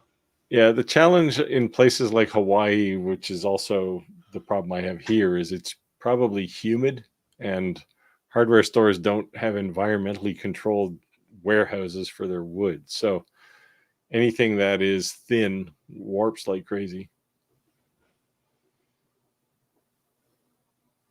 Combine that with the heat of the typical day in Hawaii, and you have the perfect press for making curved things. I uncurved a board. It was one of the 100 degrees outside, 90% humidity. I took one of my boards that developed a lot of cupping and warping, and clamped it to some angle iron and put it outside for about an hour. Brought it inside and let it hang out and straighten it right back up. See, I replicate that with internally with a spray bottle and a heat gun. Your way sounds much easier. Yeah, that would do it.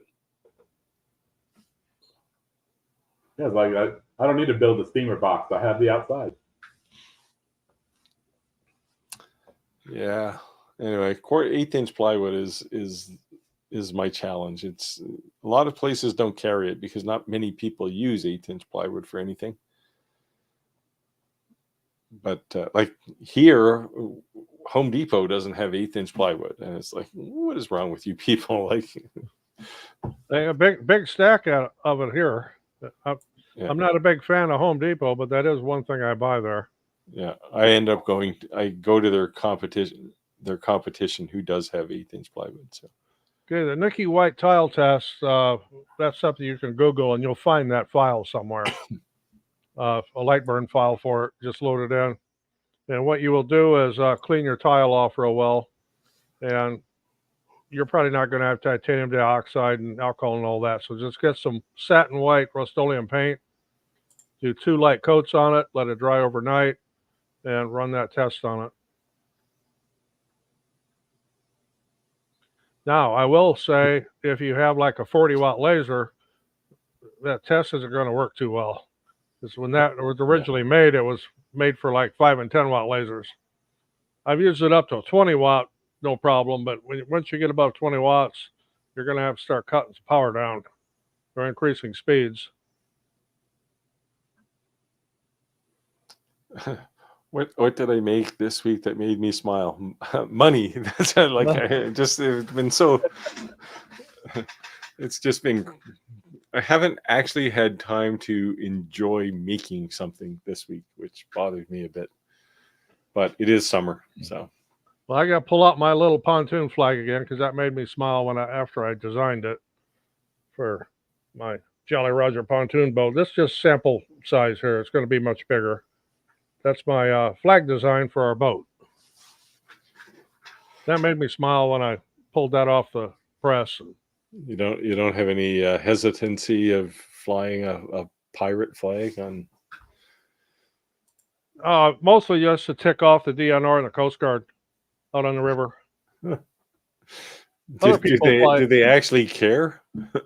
They'll get a chuckle out of it. A lot of people that run up and down the river are flying pirate flags. $60 for a 4x8 sheet. It sounds like you're shopping in Canada. Ah, that's cheaper than you get it here. Is it? Yeah. A 4x8 sheet of construction grade. Well, I'm thinking 3/4. 3/4 is $80 to $90. Half inch is 60, Wow. 50 to $60. That's way more expensive than I would pay for it. Say well, 3/4 inch BC, or I should say AC cabinet plywood right now is about $60 a sheet. That's for 3/4 AC.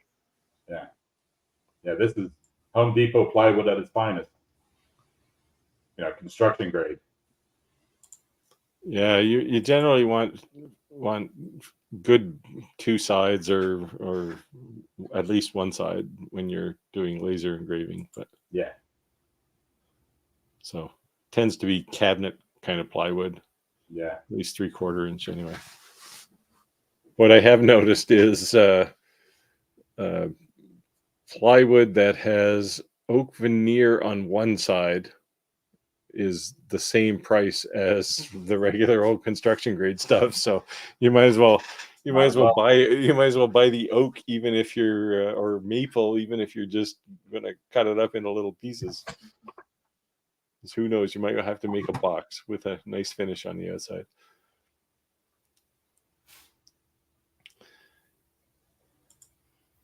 Are you gonna wear an eye patch when you're cruising the river?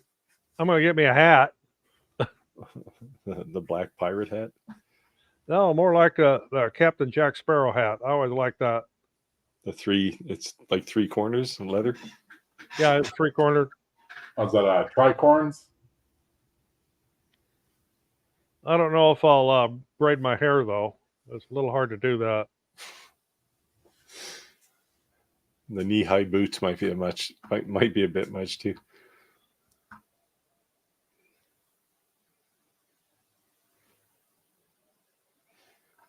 So, any more questions?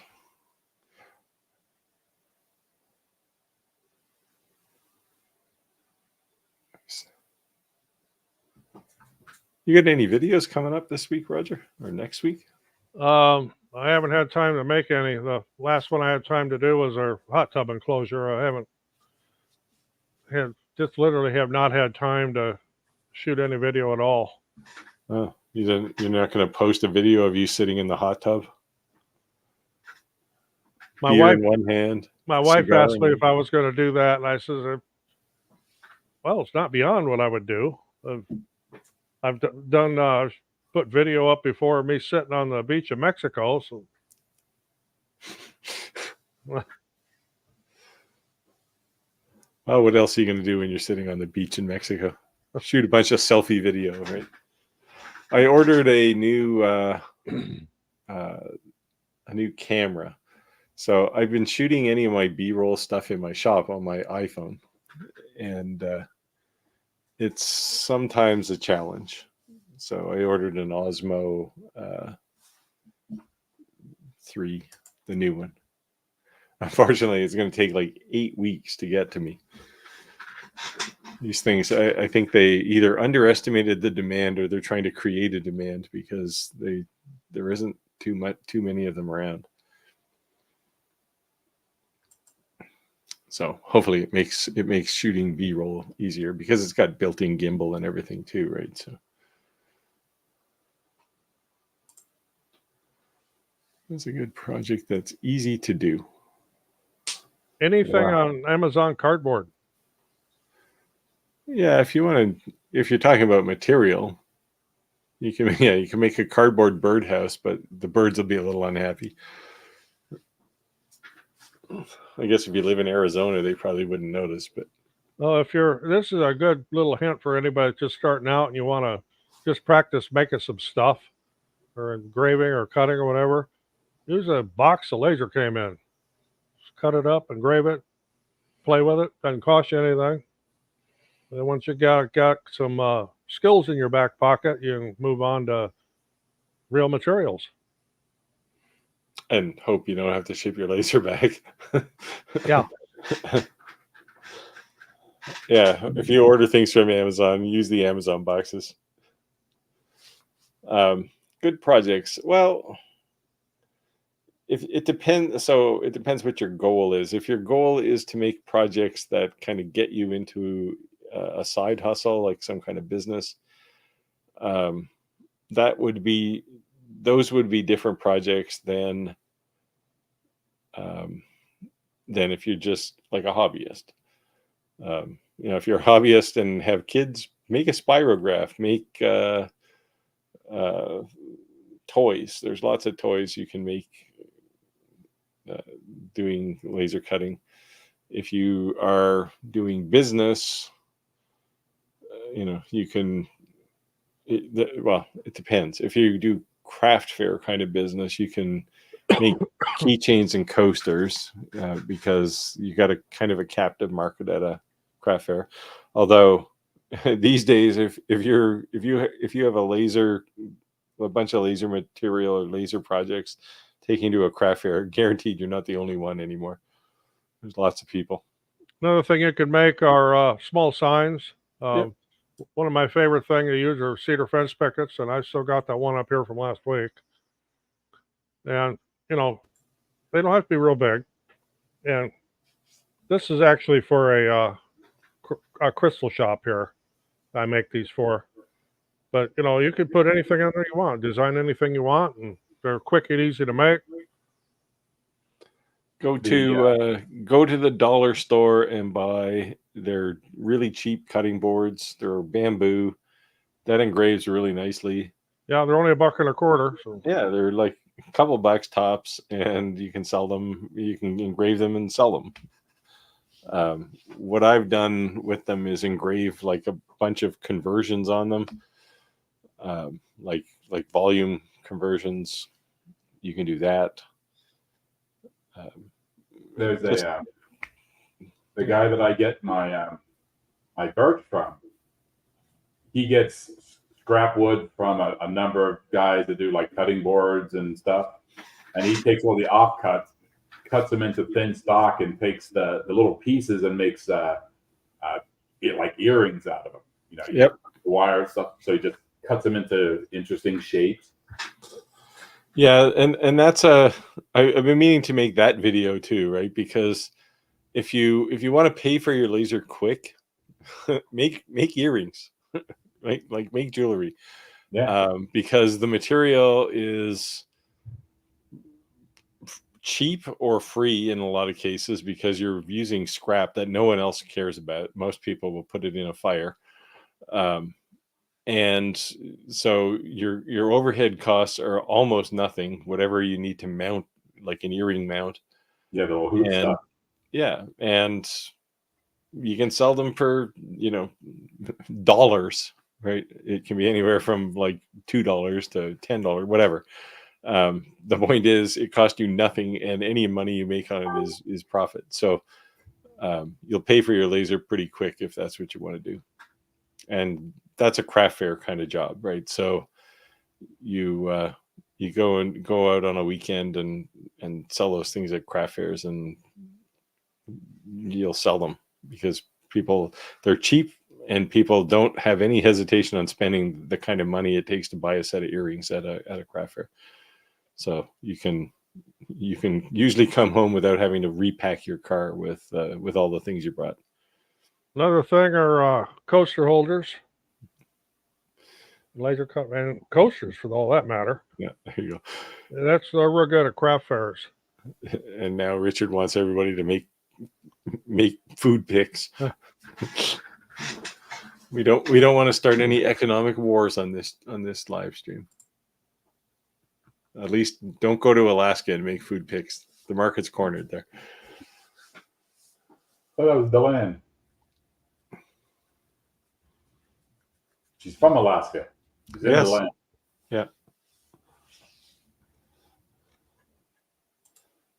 Yeah, I mean, if you're making so the thing with corporate stuff, like if I make anything volume, it's usually for a company because they don't complain about the price, and they will generally take a lot. So you have pretty high margins anyway.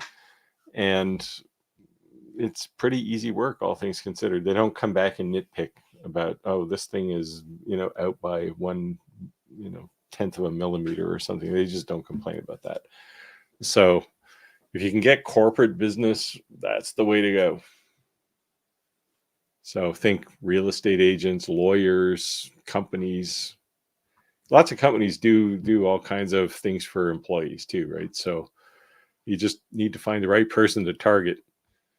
Yeah, real estate agents are big on keychains. Yep, and cutting boards. I've done some of those because everybody wants to walk into their brand new house and have their name engraved on a cutting board sitting on the island in the kitchen, right? With a real estate agent's logo on the side of it, of course.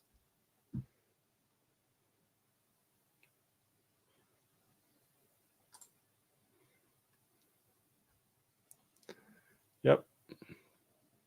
And you can buy like all the materials. If you just want to start out, you can buy all of the materials for this on Amazon. When you decide that you're successful and you're getting bigger, you can buy them for half the price on AliExpress.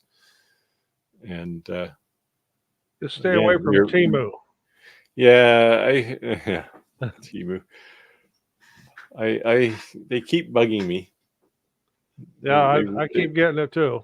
They really want to send me a box full of things and say, have me talk about what's on Temu. But everybody I know who's ever purchased anything on Temu hates their purchase at some level. Temu is like the cheapest of the cheap, right? It's not good stuff. It's all the same stuff that the cheap Amazon vendors make. I mean, it's all sourced out of what is it, Alibaba? Yeah. And that's the cheapest stuff they can send over by the thousand and then distribute it. Yeah, most of it's crap. Yeah. Some of it is the same stuff that everybody uses. It's yellow or it's blue or it's green. You have to pick and choose for sure. Farmers markets, there's a good place to sell things. Yeah, especially if it's a farmer's market that restricts it to either homemade or homegrown, where you can't be just like buying crap from Temu and selling it at the farmer's market. Most of the farmers markets here are restrictive that way. Yeah, I think people are kind of onto that game too, right? Like you can take something like an X-Tool F1 to a farmer's market and do personalization of some crap from Temu, but people are kind of aware of what's happening there. So you're better to make things yourself. You won't sell as many necessarily because they'll cost more, but the people who want to pay more are paying more for a reason, and it's usually quality.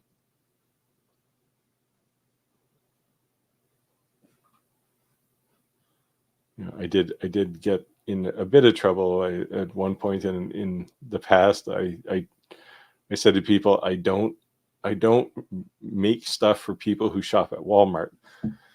And it wasn't a slam on people who shop at Walmart. It's just a different market. They're after price, and I'm not after price. I'm after quality. So if somebody buys something from me, they're going to pay more, but if anything ever happens to it, I'll replace it, and it's probably better. Well, it is better to start with.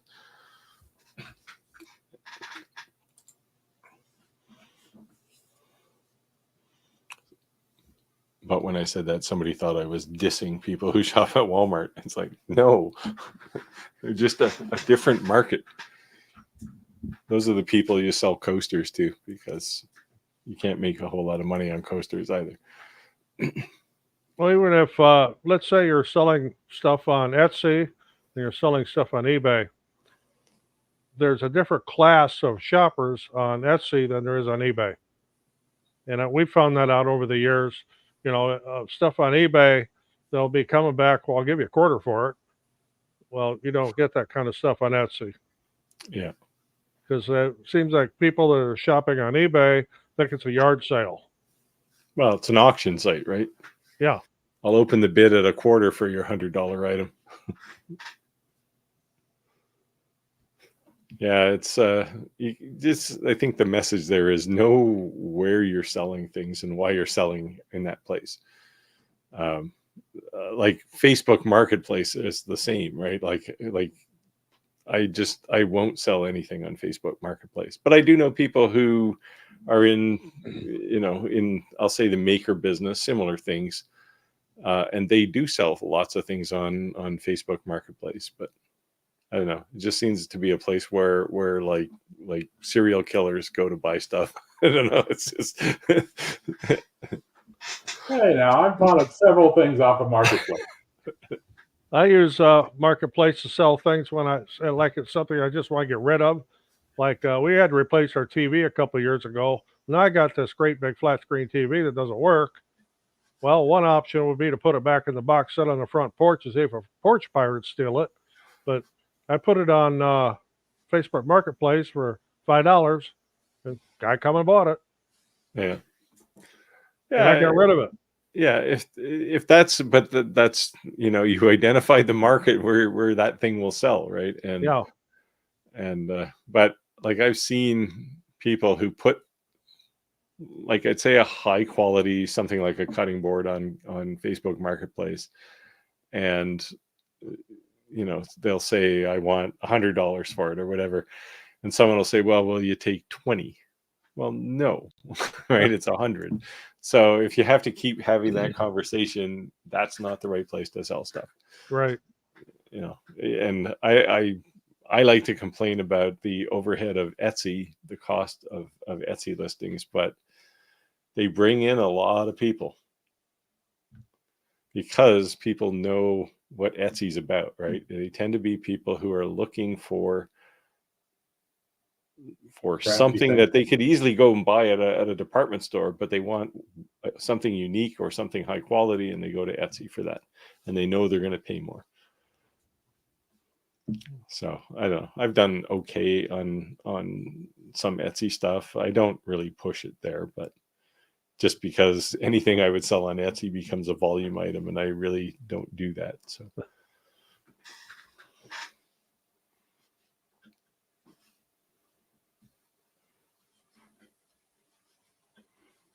Well, Amazon is another market if you are prepared to be able to have the inventory to back it up.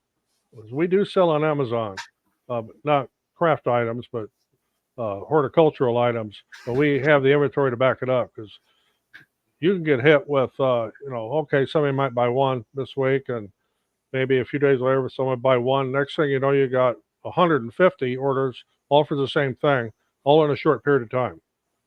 You have to be able to have the inventory to back that up if you're going to do on Amazon. yeah, because they want 2-day delivery on everything, right? Yeah, I want it tomorrow. Well, I set that. Ours is 5-day. I have 5 days to ship it because those being perishable items, we only ship those on Monday or Tuesday to make sure they get there before a weekend. And people understand that. Yeah. But the downside to Amazon is you can return anything on Amazon for any reason. We've had that happen a few times. In fact, we had one, I think I may have brought it up before. They bought a whole bunch of flowering cork plants, used them at a wedding reception, then returned them all. Didn't even take decorations off of them. That's pretty low, actually. Yeah. you did mention that, and I thought, like, how bad can people be? And we've had people send us back, a box of rocks. But Amazon will back you up on that. If somebody sends you not what they were supposed to, you take a picture of it and report it to Amazon, you won't get charged for it. I don't know. It just seems like, well, I don't want 100 orders of something, for one thing, right? It's just, I had to make these Dungeons and Dragons player boxes that I make. I had to make 4 of them this past week, and that just about killed me. It's like four at once, because those I'll keep maybe 1 or 2 just stored up, but not. I had to make 4 that were identical, and it's just I don't know how people do volume stuff. It It's just not my mojo.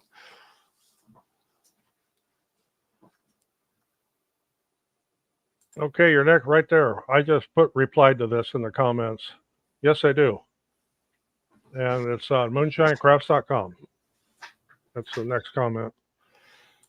Which we'll post right now.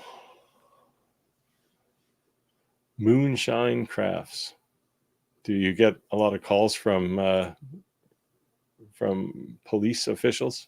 There's a kind of a funny story behind this because our biggest e-commerce business here is Moonshine Designs Nursery.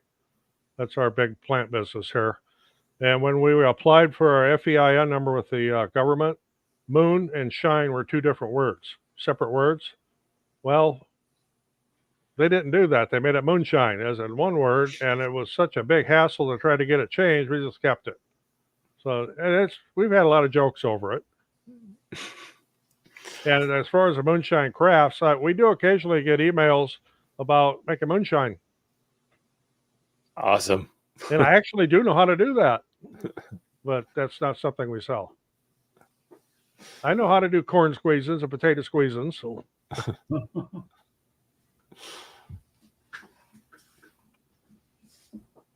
We're down to about 4 minutes. I worked with a bunch of guys back in the 90s from Tennessee. They taught me how to make them corn squeezins and potato squeezins. Yeah. I don't know what to say. A little bit of amylase. I tell you what, it's not smooth. No.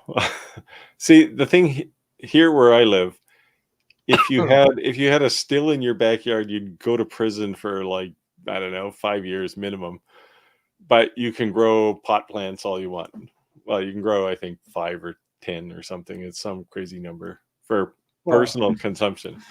Your pot plant isn't potentially going to explode. Right, but you won't get arrested either because it's legal here. Yeah, well, I'm just saying. Yeah, I don't know. I've been thinking of the biggest issue. I've been thinking of renting out a plot of my land for somebody who wants to grow more than their allotted amount, and I'm sure I can make a little money out of that. Well, here in Illinois, if you go to certain bars, and my wife and I just saw this today, we were in a bar and restaurant. There's a drink called Smile. Comes in a can. It's got 20 milligrams of THC in it. And they say it keeps you hydrated. It's a drinkable edible? I guess you just drink it. I got too much stuff to do. I can't be doing that stuff. Yeah. You lose a whole weekend. I'm too old for that nonsense. All right. Any last minute questions before we call it quits? And remember, I think everybody should send a message to Rick and call him a slacker. Yeah. Send him an email. Fill his email box with just slacker. It's just one word.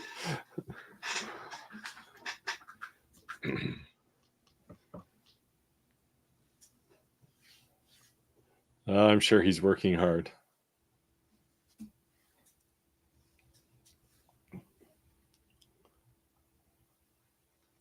There you go. Ham's beer.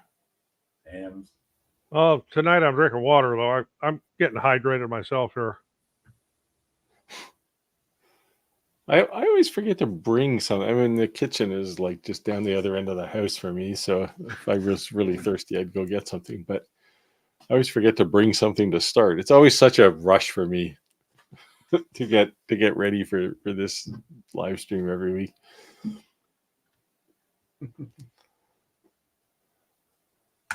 Thanks for coming out, Clayton. Hopefully we see you again.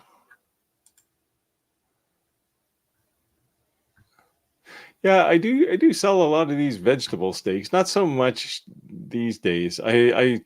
But even the ones I sell tend to be custom. It's like, I have somebody who sells tomatoes, and I make steaks for every kind of tomato he sells. But I haven't really done a whole lot of those this year.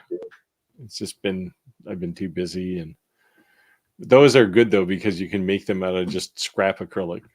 the leftovers, unless you have to make 100 like I do sometimes.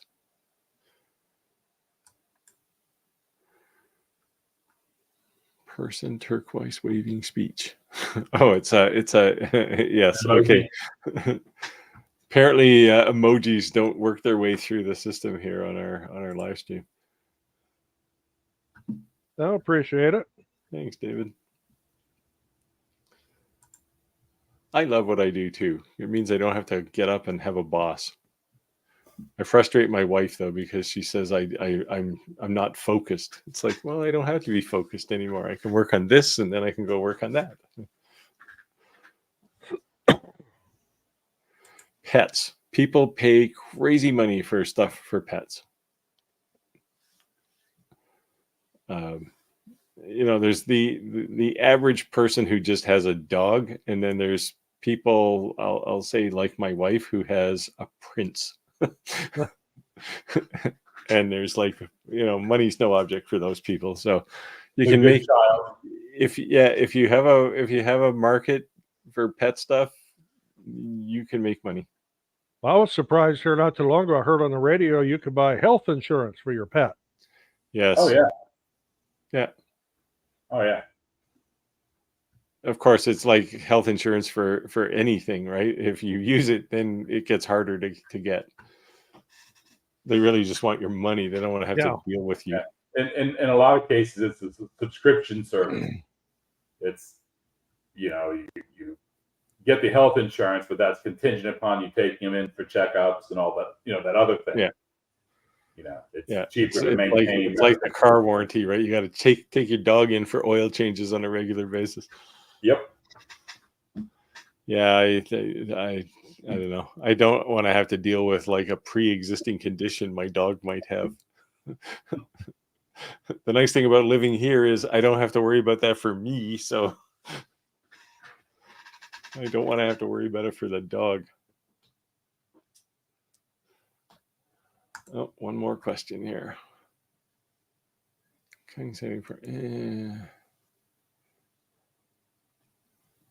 Oh, that photo on white tile, that's a can of worms there. Yeah. That's tough. You can do it, but it's a lot of work. You're better to start from a piece of plywood painted white. The problem with anything painted, though, is it becomes a binary sort of engraving. It's either black or white. So you can't really get good grayscale. But if you're prepared to dither an image, I would just paint a piece of plywood. It's easier and cheaper. Well, it's probably not cheaper than a tile, I guess, but. Well, we'll be glad to see you. Yeah. I'll be out next week. We'll live vicariously for your presence in Hawaii. You can join us and we'll broadcast. Wish we were there. Picture of the beach or something. Yeah. Of course, I won't be here next week, but I will be here the week after. Oh yeah, you're off celebrating your July 4th. Yeah. July 1st is Canada Day. We got there 4 days before you did, or 3 days. But our July 3rd is like the July 4th Eve big party here. So, well, I guess our time's about run out here. So I'll bid goodbye to everybody. As will I. Then I'll see you in 2 weeks. I will see you next week, assuming I didn't get COVID from my wife. Tell Ricky's a slacker, otherwise we might not even have a show next week. Yeah. Oh, you're not here either, right? Nope. All right. Take care. Hold down the fort. Later on. Yep. Bye.